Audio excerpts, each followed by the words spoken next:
Our mission is to democratize pricing knowledge beyond working with our clients, increasing revenues, increasing margins, improving margins for our clients. We're also publishing tons of research content that is, of course, free of charge, and anyone could benefit from that. Sometimes we just have to start. We just have to test the service, the product, just see the feedback from the other side, and then maybe adapt. Again, it comes profitability, margin, and so on. But until we had customers, it's pointless to discuss anything about is it valuable or not. I had a client lately who used to have 220K monthly recurring revenue leaking through suboptimal discounting and not increasing prices to currently existing users. Welcome to a new episode of Leaders of Growth. This podcast is becoming a space where real SaaS leaders and IT leaders share what truly drives results, their stories, their lessons, and strategies for growth. In the past episodes, we had pretty great discussions where founders, CMOs, and growth experts share what's really working on in SaaS today. And the mission still stays the same: to bring to you unfiltered lessons from SaaS leaders who don't just talk the growth, but they build it.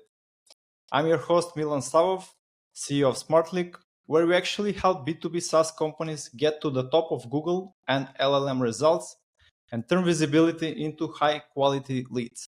And today, we have Chris from Valueships, and he helped B2B SaaS to maximize their revenue through innovative pricing and strategies.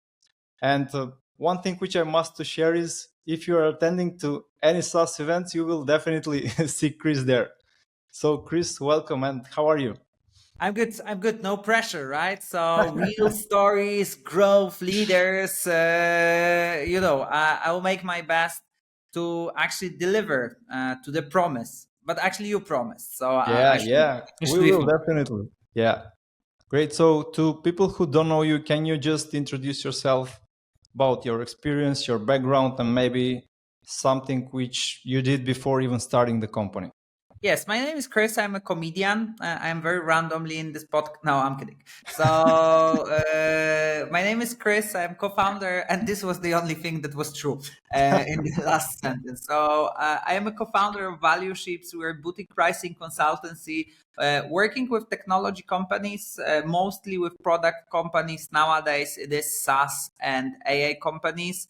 Our mission is to democratize pricing knowledge. So, it's a big statement, but I think we are actually living up to this promise because beyond working with our clients, increasing revenues, increasing margins, improving margins for our clients, we're also publishing tons of research content that is, of course, free of charge, and anyone could benefit from that.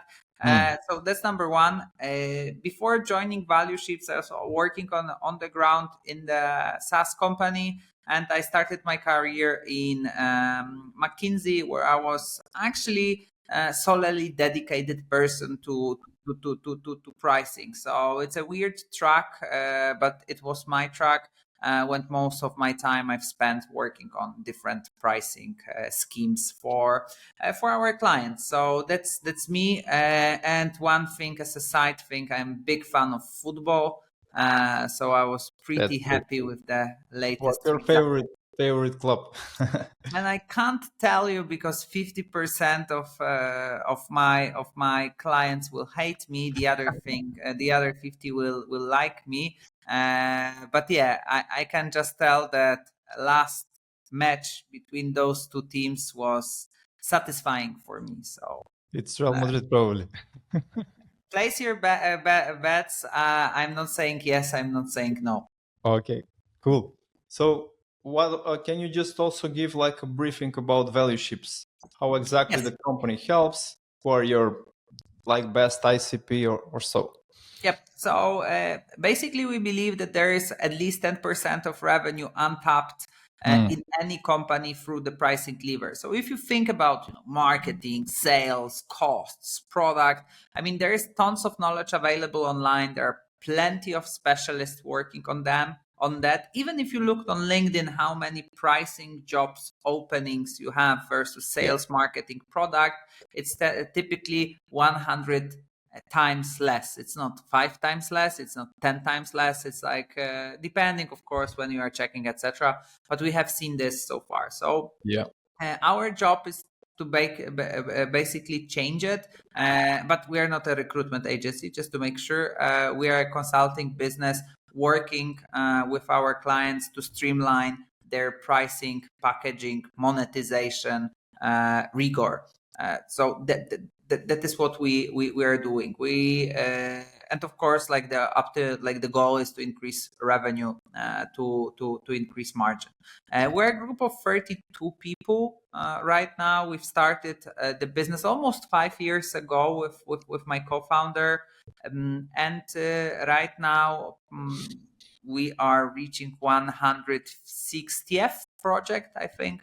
When we are speaking, so we had that many clients so far in this last couple of years. And how we help, like, pricing is an umbrella word for many different things, right? So from selling discounts and working with grandfathering customers to bring them to their current price, to the currently existing pricing plans, to thinking about packaging, right? So how to make sure that packages of your plans are aligned with value, how to make sure that expansion revenue is happening, how to make sure that your NRR is good, right? It's above 100, preferably 120, 130%.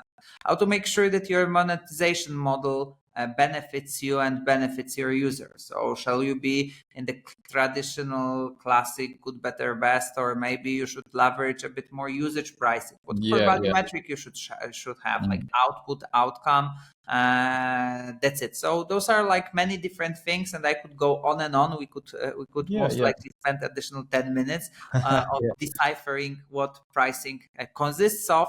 But this is what we are doing. What we are doing. This is how we are supporting. Yeah, and I'm just curious, what exactly led you to focus so deeply on pricing only? So it's a passion. Full stop. But it is a passion. To be very honest, I'm super enthusiastic talking about pricing. But my story, so this is a mix of luck and I think my characteristics, because what I believe is that the pricing is a mix of art and the science. So you also mentioned like 10% untapped revenue potential. So maybe you can relate both of these. So there are a couple of things how I ended up being a pricing enthusiast. So first of all, like it's an art and a science. So myself, I really like number games, but my brain is pretty creative. So I was looking for a domain where I could actually benefit, or like this domain hopefully could this is a very brave thing to say, right? But this domain could benefit from my strengths, right? And pricing is like just on spot, right? It is science, it is numbers, but also it requires a bit of value communication. It requires a bit of creativity. So that was number one.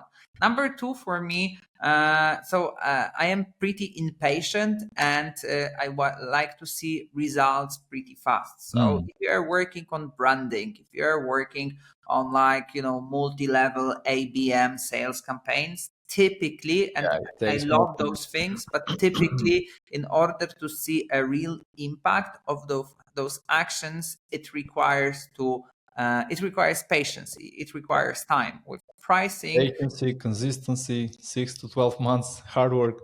Consistency pricing requires as well, right? But the thing is that, the day you change the price, you can already start seeing an early effects, right? Like quick wins, Quick wins, or just first effects in general, right? It's not always a quick win, because, for example, if we're betting on like increasing average revenue per user or expansion revenue, I mean, not necessarily needs to be quick, but at least you can see, if you're heading in the right or wrong direction. So that was and I think that's the mix, right? So at one hand side, I am like, let's call it artist and the science mix of a person.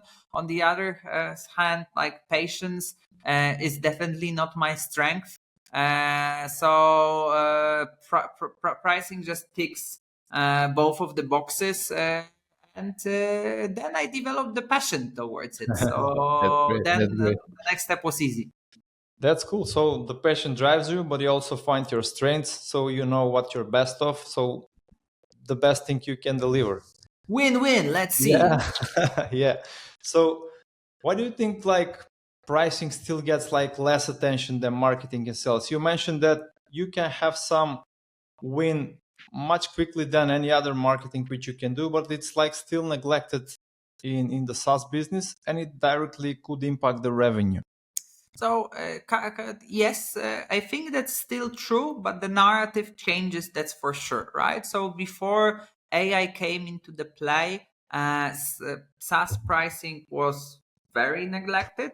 Maybe not very, but it was like not the hottest thing on the market, that's for sure.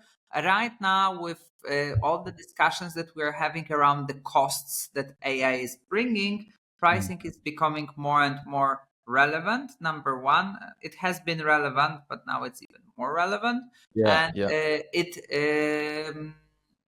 receives media coverage lately, right? So we see that there are more and more discussions going. There are like a couple of good data sources around pricing in general. So I think it this change that I'm seeing is that it has been very neglected in general, comparing versus marketing, product, sales. Right now, it's definitely not on par, but so it is raising the awareness about the pricing that it should be. It's rising.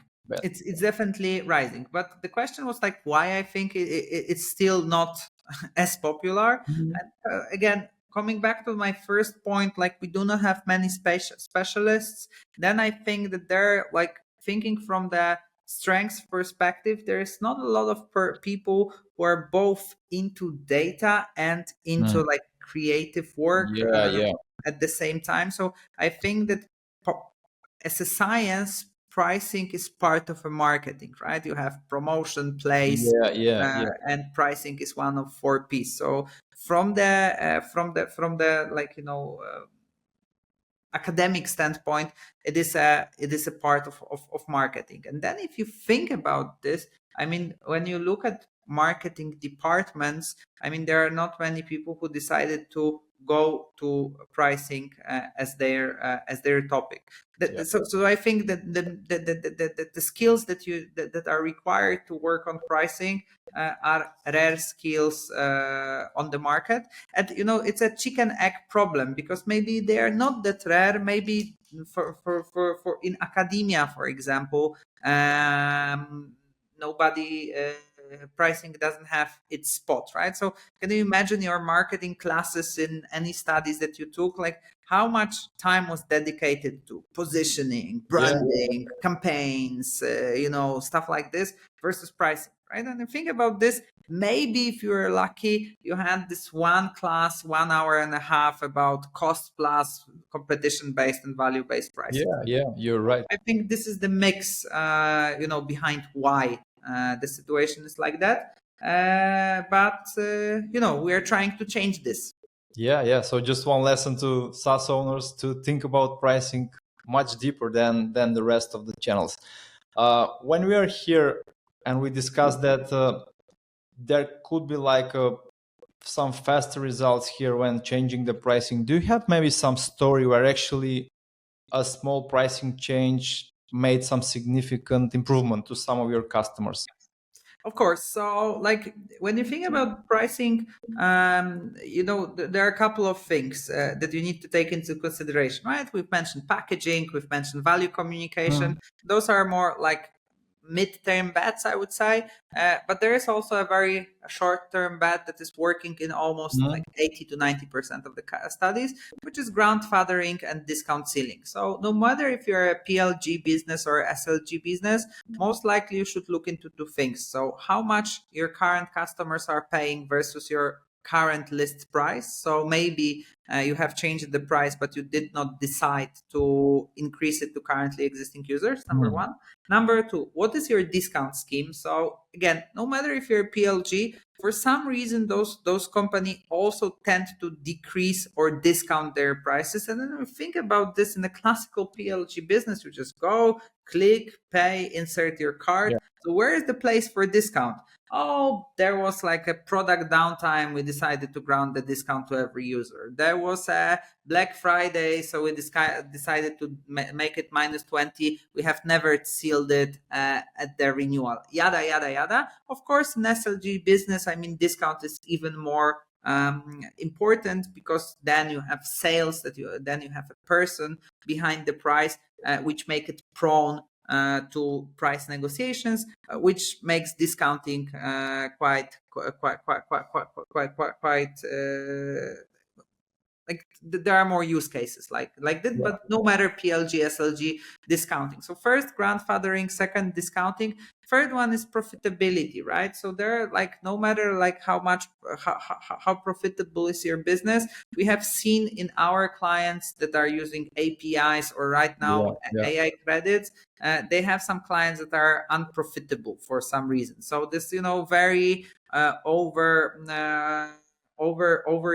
people who are overusing the product, receiving tons of value from the product, which makes it at the end very rare cases, but still.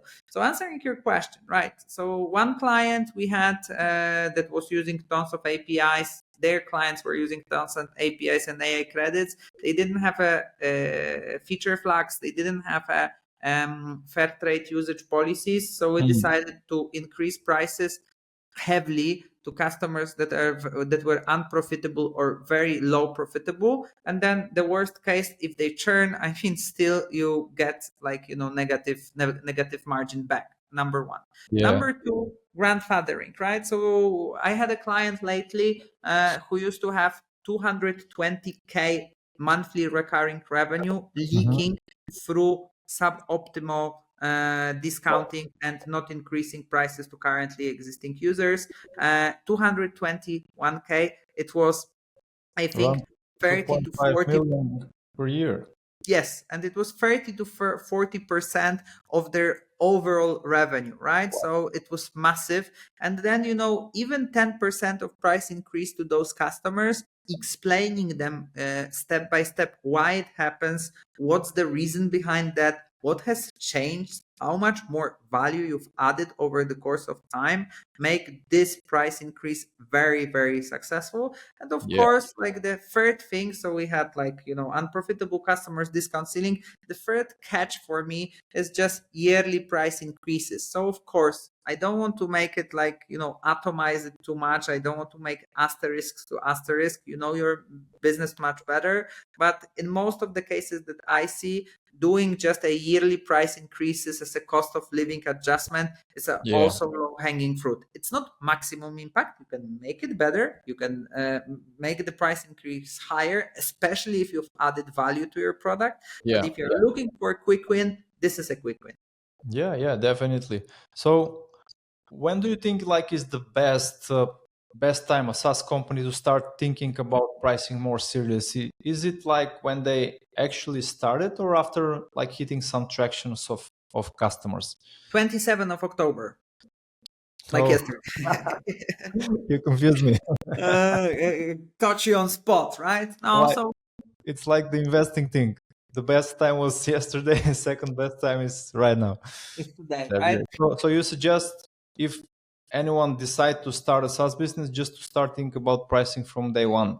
Can go even beyond SaaS. Like anyone is starting the business should think in terms of pricing. But of course, I hate giving the like advices that are like, you should be all the best and do all the analysis, all the primary research, the things that are not very core to implementation, because I'm building a company myself, so I My know how point is, hard it is to, also to receive an advice. Hey, Chris, you should just sell more, right? Or yeah, you should start working on your pricing from day one. Just invest 30K in primary research and you will learn your pricing corridor. The problem is that my runway is for tomorrow. If I don't score a client today, I'm done, right? So what I'm saying is that you need to apply different means to the stage you are currently in, right? So if you are at the very beginning, you have a couple of things. So first of all, make sure that your costs are aligned and you are receiving money with a margin with every sale, right? Number one.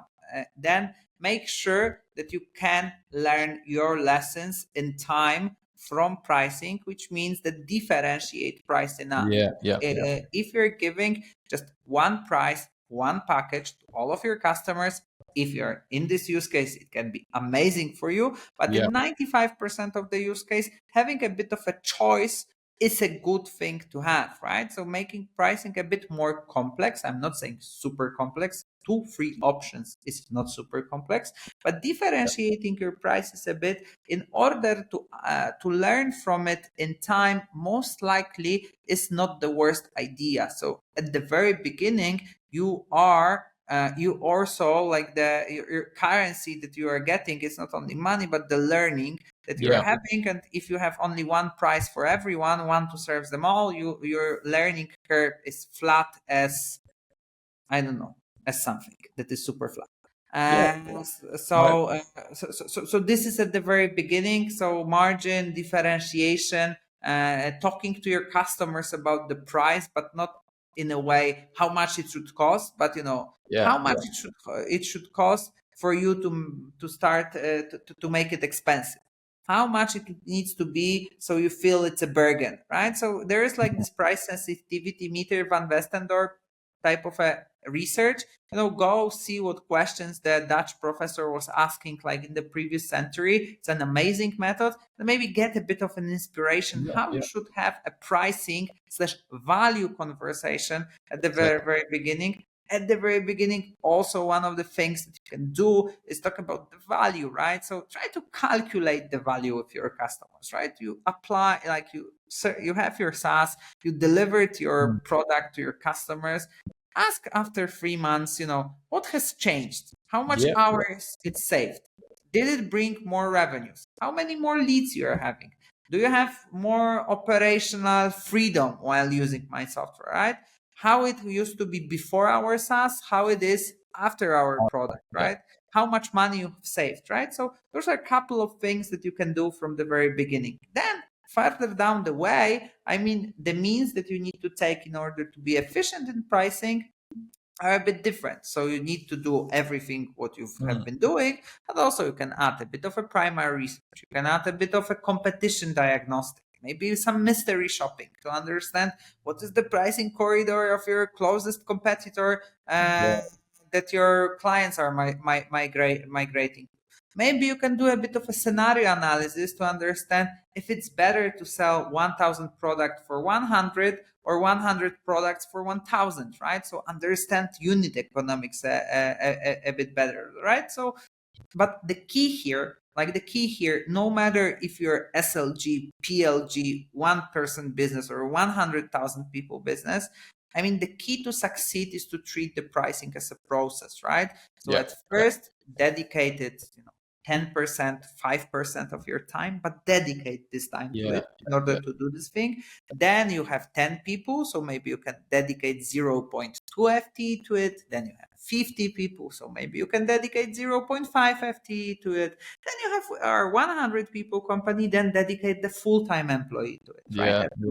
To it. So the thing is that from the very beginning, you should have a culture of working on pricing. That's my point, right? And still, done is better than perfect. It doesn't need to be solved for every use case that you think of, but make sure that you have this block, if you're, I don't know, 20 people company, on the quarterly level to have a pricing conversation with your team, right? That's simple as that. That's great.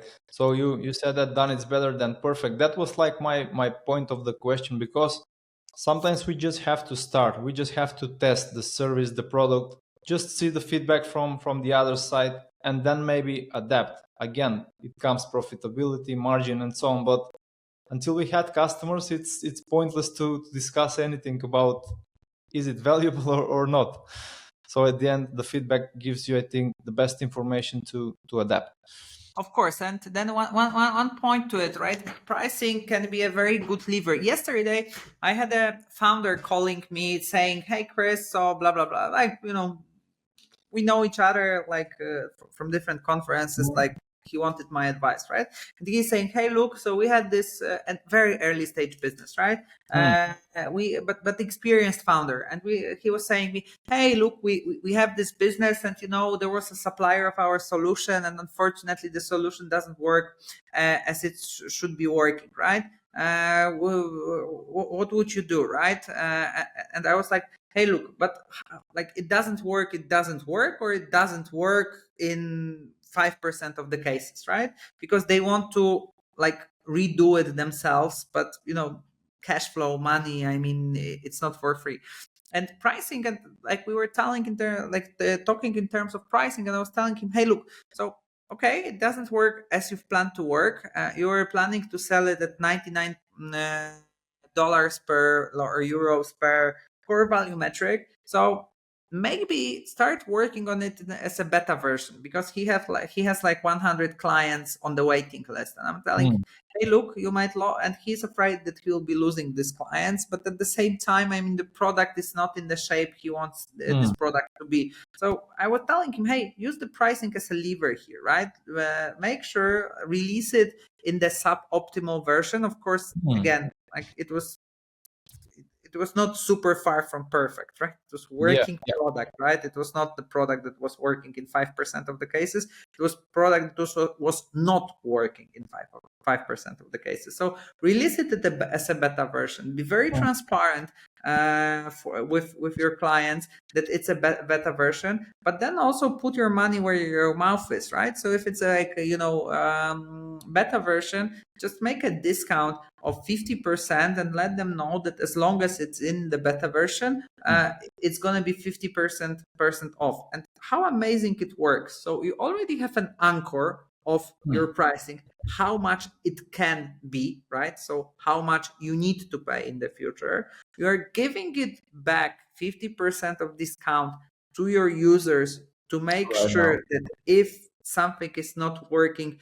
they are not starting a storm on social media, and it's a type of a transaction, and it's a natural upsell motion once you have the product ready for your users, and you have an operating product. Win, right? Type of a situation. So my point here is that if you're just not having pricing in this equation, I mean, it's a just lost opportunity to utilize it as a lever. And again, I think the transparency here is very important, because they will already know that they are now paying less because the product it's still not as good as it should be, but they will pay the regular price once it becomes like tested and becomes better. Yeah, so, no brainer type of a situation. I keep my fingers crossed for them. And just curious, how do you actually, when you decide that there should be some pricing change, how do you align that with marketing teams, with the sales teams? Do you have some like a framework where you actually going through all of these sectors so they are aligned that the pricing change will affect into the strategies in sales and marketing? So you first need to manage the stakeholders, right? So if you're working on your pricing, I mean, you will be the hated one typically, right? Because just to make it clear, because first of all, people don't like things that they don't feel comfortable with, they don't understand, and pricing frequently they just, everyone can say the brand is like nice or not, like they like the logo or not. Of course, everyone can also say if this is expensive or cheap. This is not like the best argument, but my point is that frequently if you don't really feel comfortable in the subject, you will rather say, hey, let's not do it, let's not push it, let's keep it on the safe side. So managing the stakeholders is first very important thing. And of course, the other thing is a very opportunistic thing. When if you're working with marketing, sales, they're typically incentivized by the volume, and through price increase, the volume will be harder to achieve, right? Which basically means that, price increases, price changes are not super welcome at the first place. That's why stakeholder management and keeping those people tied to your process of thinking about the new price, explaining them why it should be delivered is one very important thing. Of course, there are plenty of great people who understand it, but just to make sure, that's the step number one. Once you decided and they've been already on board, it's much easier. If they were not, still you can achieve the success. So how to do it, right? So first of all, there are 3 teams definitely in SaaS business that you need to they need to be together in this journey. The first one that you did not mention is technology, right? So, and we'll go into marketing and sales in a minute. So technology is very important, because if you decide to downsize the product, if you decide to repackage it, if you decide that now you would like to earn money through add-ons, technology needs to be ready for that. And frequently, due to some bad decisions in the past, you might not have an add-on capabilities in your solution, which makes it harder to implement, right? So technology needs to be close, at least informed in responsible, accountable, consulted, informed framework, at least informed what's happening.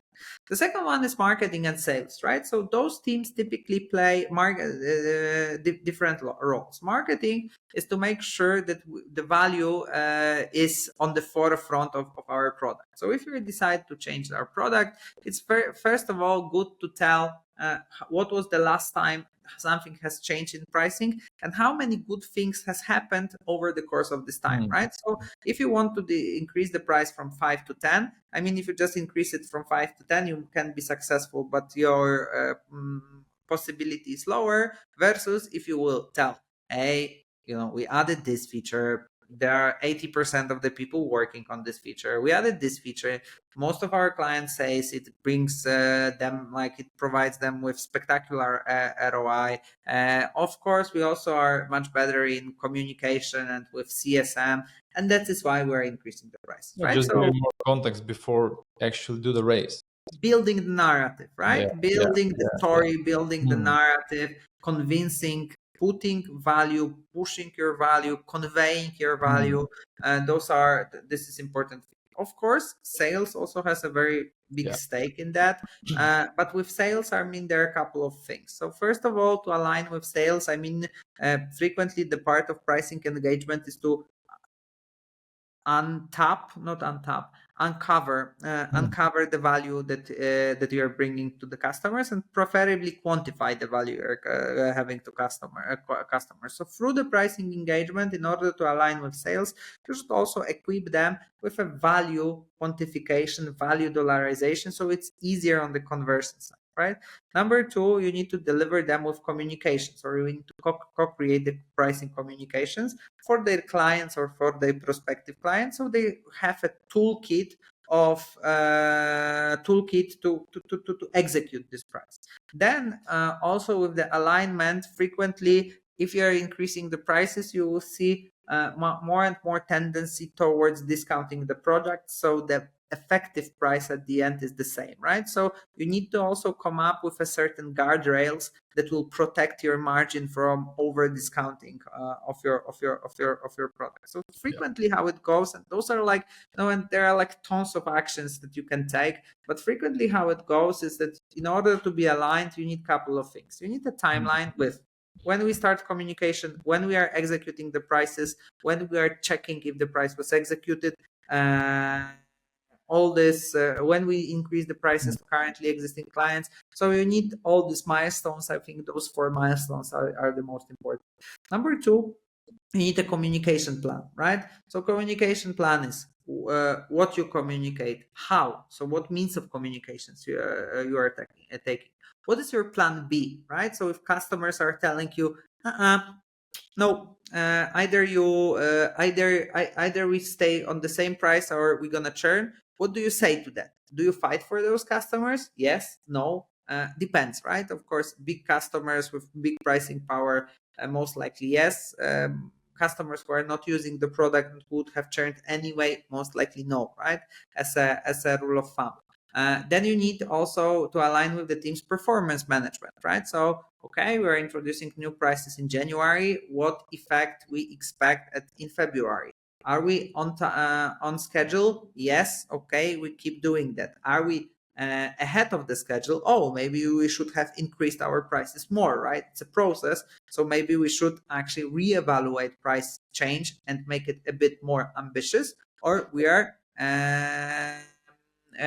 or we are not on time with our price increase, or we are behind the schedule, right? Okay, maybe we're too ambitious. Maybe we should improve our communication. Is there anything else we could do in order to be at least on track? So long story short, implementation plan requires a timeline, communication, and performance management. That's how. That's cool. It's more complex than I thought. But again, I think no. Let me challenge this, right? Because it's not that complex when you think about this. Hey, for any marketing campaign, and maybe it's because I'm talking a lot, but at the end, it's like 4 dates in the calendar. It's a budget that you have anyway. Probably you have the framework, the process where you actually guide these guys. But again, I think it's the most important thing is communication from both sides. So you're both aligned, and again, the teams has narrative, the context, so they accept the change and then actually implement it everywhere. Again, if you're like 2, 3, 5 million ARR, it might be a common sense and Asana, right? If you're 300 million ARR, okay, then the story is a bit different, right? It's still the same things, similar things, plus maybe testing somewhere before actually implementing that price. But at the end, it's like Asana but on steroids, right? What you need. Yeah, great. So let's discuss a bit the AI and the future of pricing. I know that you're diving deep into the AI-driven pricings. So what does that really mean in practice? What's changed here? So in technology ecosystem, we used to live in the world that there was no unit costs existing, marginal unit cost existing, right? So if you have built your product, every use of this product, the marginal cost was close to zero when you think about this, right? So, I mean, you've built like the email sender, and then sending one email, like the cost of it is like insignificant to you, right? And we used to live in the world where we were enjoying the scale effect. It was amazing, right? I mean, it was, I would say, it was, we used to treat it as normal. It was very far from normal. I've been working on, or maybe I was, because I'm not longer working that much in any other businesses than technology. But if you zoom out a bit, I mean, this is not a traditional economy type of the situation, right? If you are selling a milk, there is a cost to the milk. If you are selling traveling, you need to find like that, if you're going to Egypt, you need to buy for the plane, for the hotel, and that was not very. If you're selling the cars, the same, right? So you think about this from like zooming out perspective beyond our bubble, and that was the situation far from normal. This is very important. I will come back to it in a minute.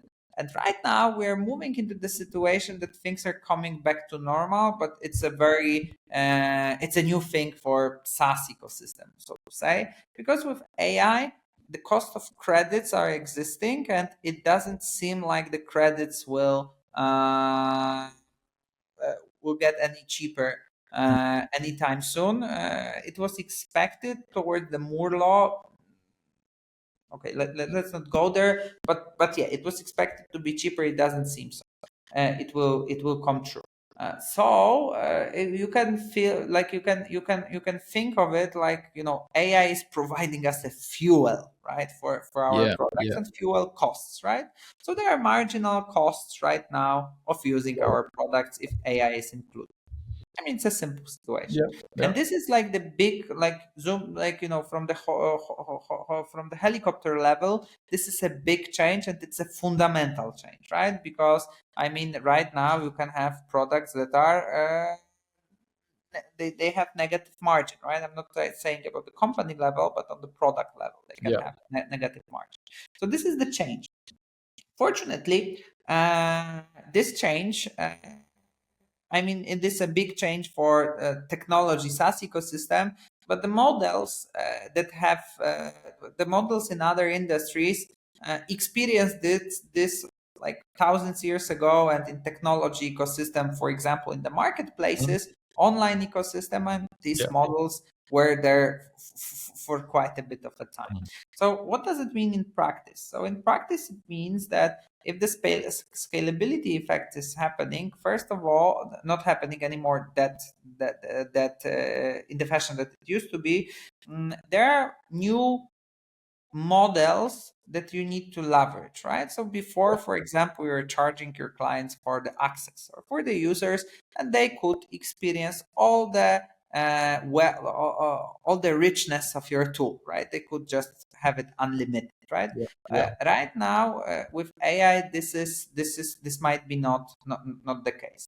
The second thing is that if you think about this, we were, I think, a bit sometimes, not always, I'm not judging, but sometimes we were also a bit lazy with our pricing models, right? Because we were just giving an access to the solution, and that's it.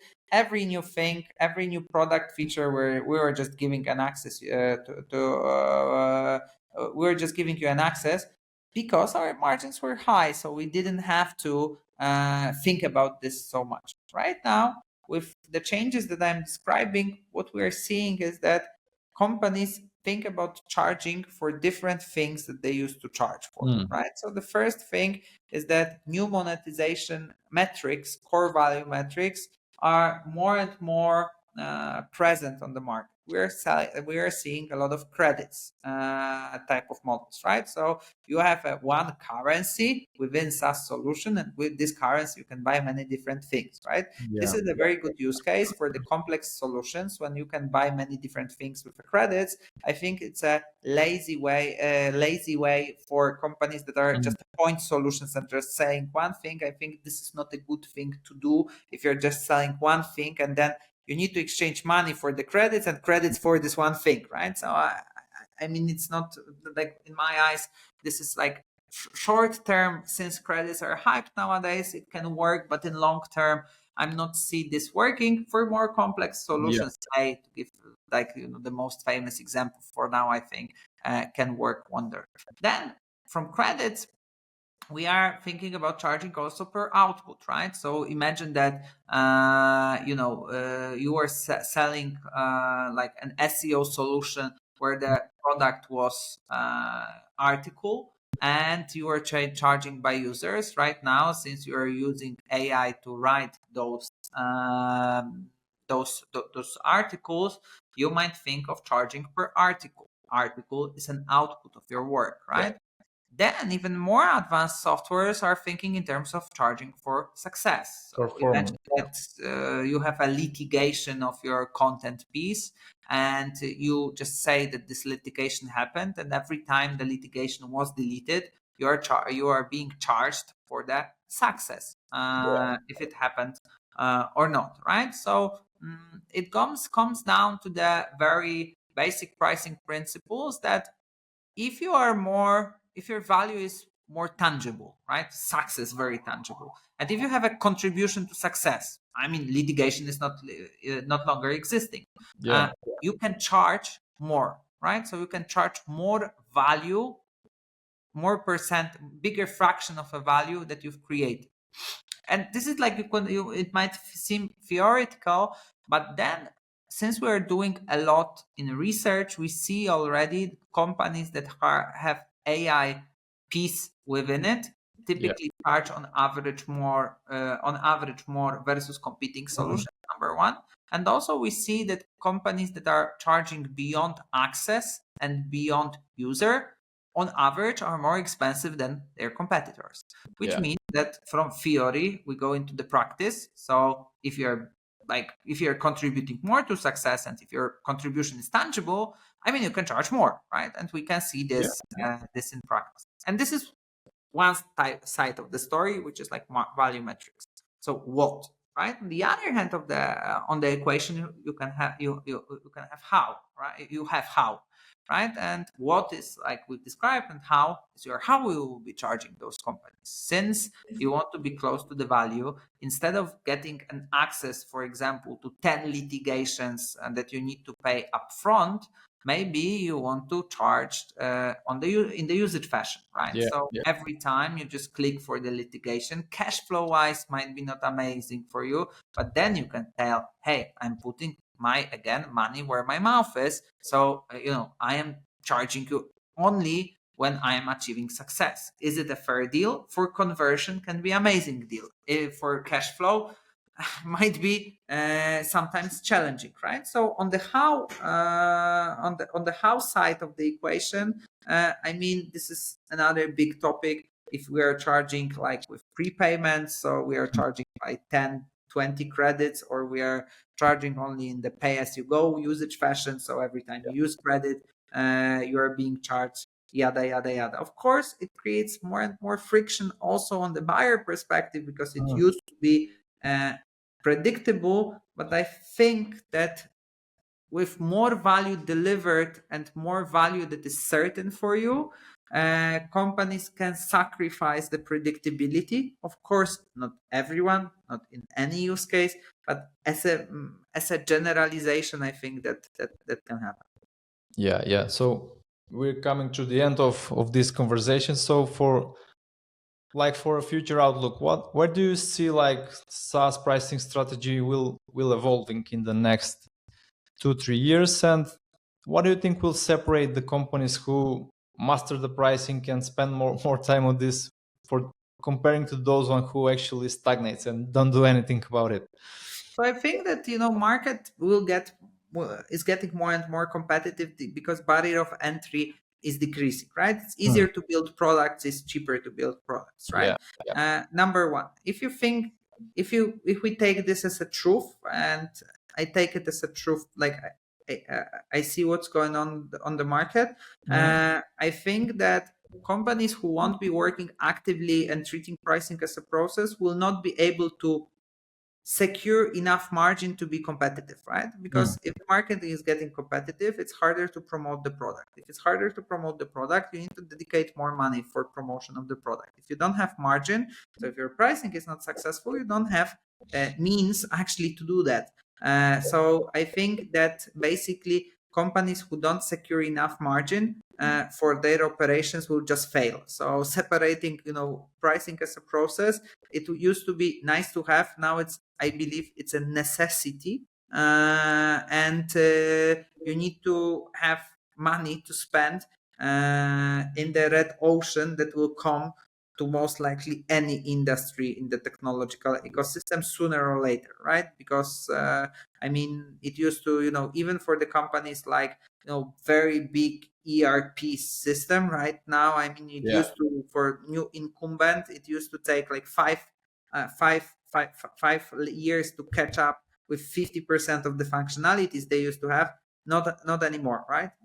It won't be the case, and I think we'll see this accelerate. So that's number one, how I see the difference if you're not treating the pricing as a process. Of course, super biased, right? Also to make this crystal clear, right? When it comes to the future outlook, so I'm not that optimistic here, because I see a couple of avenues. So the first avenue will just come back to normal, and we'll have this success-based pricing, but it will be 3 successes, 10 successes, and unlimited successes, and we'll just go full circle, good, better, best type of an access pricing that is only packaged in the success-based pricing with good marketing, right? So that can be one avenue. You don't like the success-based pricing actually? Or I do like it, but it can be, packaged in very classical form that it's not really a success, but yeah. So I think that there is a way that instead of value sharing usage type of pricing, we just go back to access, and you have an access to the success, right? And of course, it's farther from the value based pricing. I mean, but it's just it's a type of a scenario. Something has changed, but not that much, right? So that's number one. Number two, I think, and this is like a far-fetched, very long-term bet, but I'm thinking that in the way that we might transition from software as a service to output as a service or success as a service, right? And then we will be in the future, and I'm not saying in a year, 2 years, but maybe in the 10 years from now, we will be buying the solutions to our problems, which means, for example, that we'll be buying, I don't have enough leads, right? Okay, so you'll be buying the solution to the leads problem on some sort of a marketplace for the solutions, and then you will have solutions chipping in to solving your problems, right? So if you don't have enough leads, you need a research solution that will identify intents and come up with ICP. Then you need a solution that is sending emails. Then you need a solution that is writing a copy. Then you need a solution that is looking which emails are like on out of office, right? So we will have from a very big intent type of work to a very simple use case, which emails are like, out of office at that time, to middle type of solutions. So the ones that are sending the email, and at the end, those leads need to come somewhere. So you will have like CRM, etc. So instead of having like buying 6 different products, you will be only buying a solution to your problem, right? And companies will benefit or will charge by the fraction of the success they were responsible for, right? So in this use case, most likely, if I'm paying for one lead 200 euros, I mean, out of this 200 euros, like 8 euros will be for intent company, 40 euros will be for CRM or for sending solution, and then 5 euros will be for the company that is checking if the people will reply to me if they are not on out of office. So I would say that going towards more, and this is like I would say a very futuristic type of thing, but I think that those things already happen somewhere. So let me give you a very, very, very plain example from very not retail but brick and mortar. But then if you think about the ski slope, for example, right? So there is a mountain, right? And there are like 5 ski slopes, and we used to have 5 different cards for each of the ski slope, and people were not talking to each other. Right now, if you're going to Austria, Italy, France, you just have one card, and you can operate with 100 different ski slopes or 2 different mountains, right? So you're solving for just having fun on the mountain if you're like skiing, snowboarding, whatever, right? So I think that something similar can happen to the technology. Not crystal clear how exactly it look like, but I think that that's if there's like something futuristic, not like what happened in 6 months, but what happens in 10 years, I could totally see that type of solution evolving. That's great. Do you want to give like some advice to SaaS founders, leaders regarding pricing, so we can wrap this episode? Yes, of course. So, like friends, final thoughts, right? It's going to take us 70 minutes. I'm looking at Milan, and then heart rate, 180 will not make it in time. Nobody will see it. It's too long. This guy talks too much. No, but I will be brief here. So, I mean, work on your, if you're an starting business, think in terms of differentiation and start talking to your clients about prices. If you're currently working business, look at your packaging, see if those things, if your plans, your solutions are differentiated enough and they're speaking to ICP. Number one. Number two, capture, like understand what value you produce and try to capture as much value as you can. might sound fluffy, but really try to understand what change you're driving in the companies that you are working with. If you are not driving the change, you will be irrelevant in time once they realize that. So you definitely, if you're here, if you're in the place that you're currently in, it means that you drive some value, but you need to really understand how much of a value you're driving. And then the third one, I mean, it's going to be very plain, but we've been working with like roughly 150 clients. I saw like for one of the conference, I did a bit of a calculation in how many times we've increased the average price. Average, I'm not saying all the prices, because sometimes we're decreasing barrier of entry, etc. In 90%, 95% of the cases, we're increasing the average price for the solution. So if you are having this debate, if it should be 39 or 49, most likely it should be 49. So treat pricing as a process, and let's democratize pricing knowledge together. Not just one time fixed. That's great. So that's it for today's episode. Thank you, Chris, for sharing all the insights about the pricing.